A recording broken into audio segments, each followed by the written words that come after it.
Okay, let's talk about something huge that's happening right under our noses, a kind of global shift that could change, well, everything about money. And here's the crazy part. It's basically a war, but it's not being fought with armies. It's being fought with currencies. And you're not getting any notifications about it. So let's just jump right into that big question. What if a massive money war is happening right now and nobody sent you the memo? I'm talking about a silent conflict. No explosions, no breaking news alerts on your phone, but the outcome, it could totally reshape the entire global financial world. This is exactly the kind of thing that if you're not paying attention, you could wake up one day and wonder what the heck just happened. All right, so to really get what's changing, we've got to start with the world as it is right now. And in the story of global money, the US dollar is without a doubt the main character. I mean, just think about it for a second. Oil, food, all the big international goods, pretty much everything is traded in dollars. It's the currency everyone agrees on. It's basically the default setting for global business. So how does all this dollar stuff actually work? What's the plumbing behind it? Well, it's a system called SWIFT. And honestly, the best way to think about it is like a giant, super secure group chat for the entire financial world. It doesn't move the actual cash, but it sends the instructions, the messages that tell the banks where to send the money. Okay, but here's where the plot thickens. There's a new group of characters entering the story, a rebellion, if you will. And they're looking at this whole dollar-dominated system and basically saying, yeah, we're kind of done with this.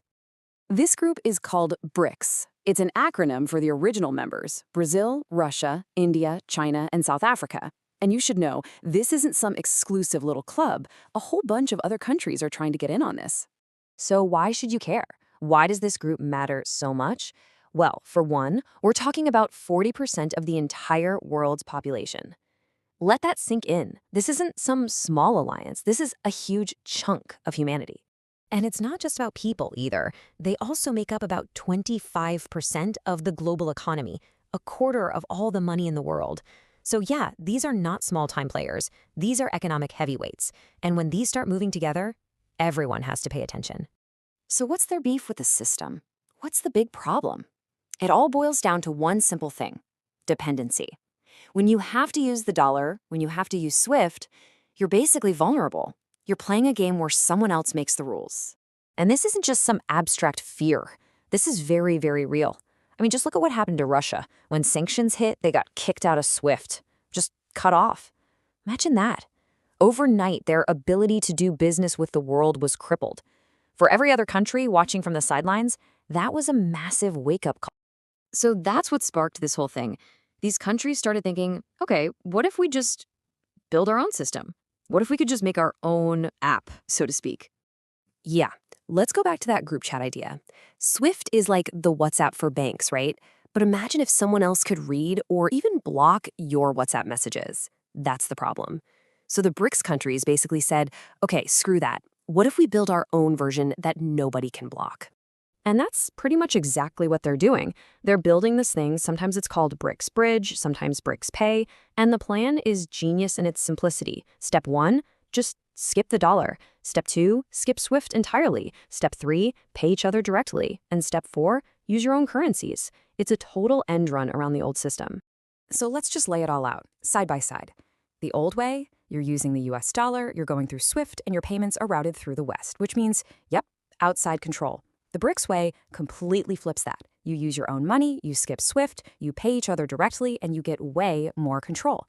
It's a pretty stark difference. Okay, I know what you might be thinking. This all sounds great on paper, a nice theory.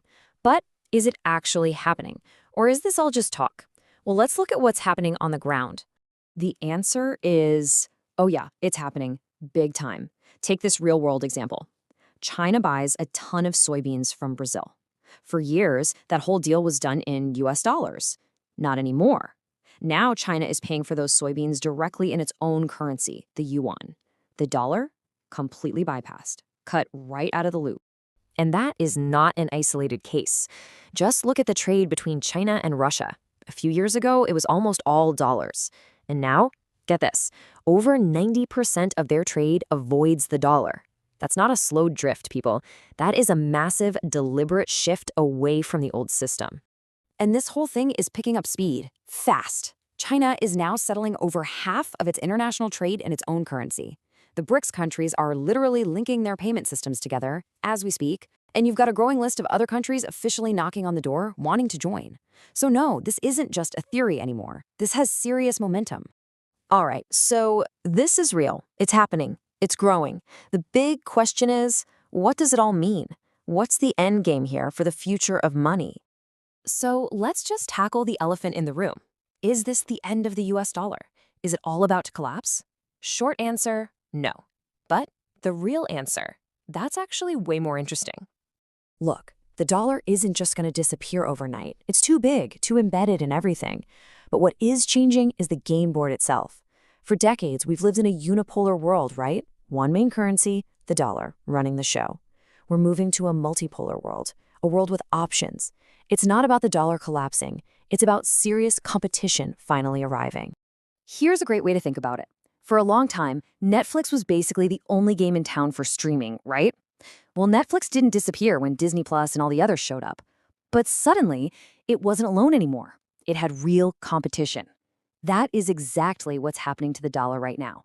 So, what's the takeaway? It's not about the end of the dollar. It's the beginning of a whole new world for money, a multipolar world. Multiple systems, multiple powerful currencies, all competing. This silent money war, well, it's starting to get a lot louder. The real question is, are you listening?